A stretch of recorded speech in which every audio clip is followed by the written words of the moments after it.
You know that feeling, that pit in your stomach when everything is on the line?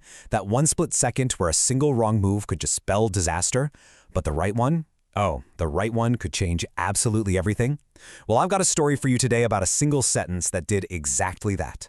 We're about to meet someone who's facing that exact test. And hey, before we dive in, if you enjoy stories like this one, please go ahead and follow the channel and share this. It genuinely helps this page grow and lets me create more stories just like this for you. All right, let's get right into it. So for our hero, Maya, on her very first day, that question was about to become terrifyingly real.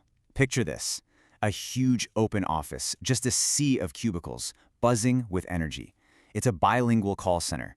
You can hear 100 different conversations happening all at once, in both English and Spanish. But for Maya, the only sound she can actually hear, it's the frantic, pounding beat of her own heart. Yeah, her training is just this fresh blur of scripts and protocols in her mind, and now it's time for the real thing, the first connection. There it is, a soft beep in her headset. Her screen lights up. This is it. She takes this shaky breath, her finger just hovering over the answer button. She's about to step into the arena. She clicks it. Gracias por llamar a mi compañía, she manages to say, her voice just a little shaky. You know, thanks for calling my company. She's using one of those standard, polite greetings she practiced all week, and this part is absolutely key. She remembers the #1 rule for professional Spanish. You always use the formal usted, never the casual tú. It's such a small detail, but believe me, it's the difference between sounding like a friend and sounding like a true professional.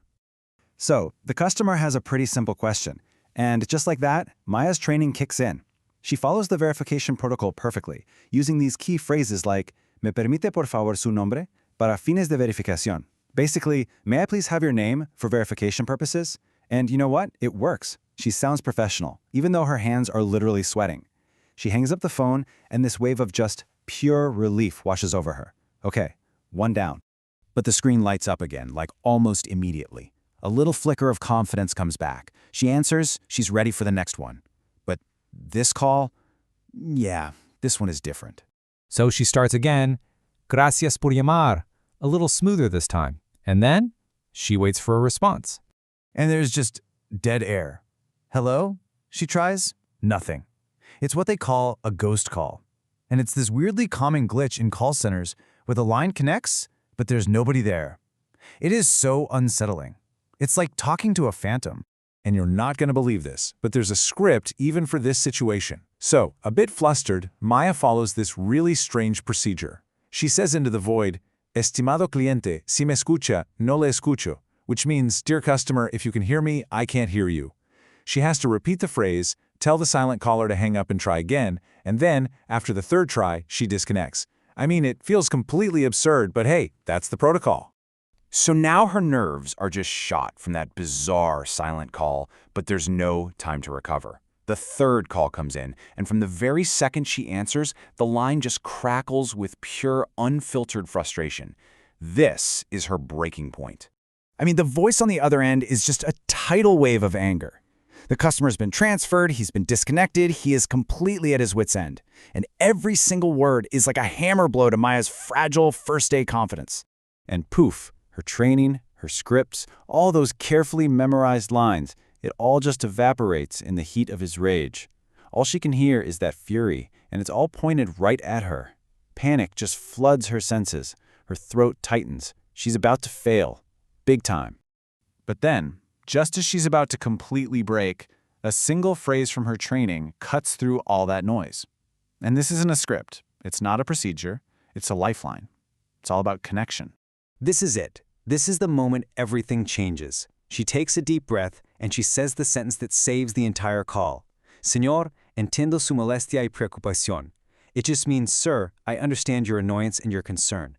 Notice it's not an apology, it's not an excuse, it is a simple, powerful acknowledgement. It says, I see you, I hear you. And then she follows it up with the second part. And I am here to help you solve your problem. And then, silence. Just a beat. The storm of anger on the other end of the line, it just stops. The tension shatters, and in that one single moment of shared understanding, the entire dynamic of the call just completely shifts. You see, with that one sentence, Maya didn't just put out a fire. She found her own voice. The fear was gone, And in its place was this quiet, focused confidence. It's what transformed her from just a script reader into a real problem solver. And from there, she was unstoppable. She listened, she actually heard him, she identified the issue, and then she solved it. She was calmly confirming details, saying things like, solo para confirmar, or just to confirm. She even spotted an opportunity, adding, puedo ver que usted aplica para una promoción, which is, I can see you qualify for a promotion. By the time that call was over, the customer wasn't just calm anymore. He was genuinely grateful. So when it was finally time to sign off, her voice was steady, it was warm. Recuerde que Maya le asistió. Que tenga un bonito día. Remember that Maya assisted you. Have a wonderful day. Yeah, she wasn't just another agent anymore. She was Maya, the person who helped.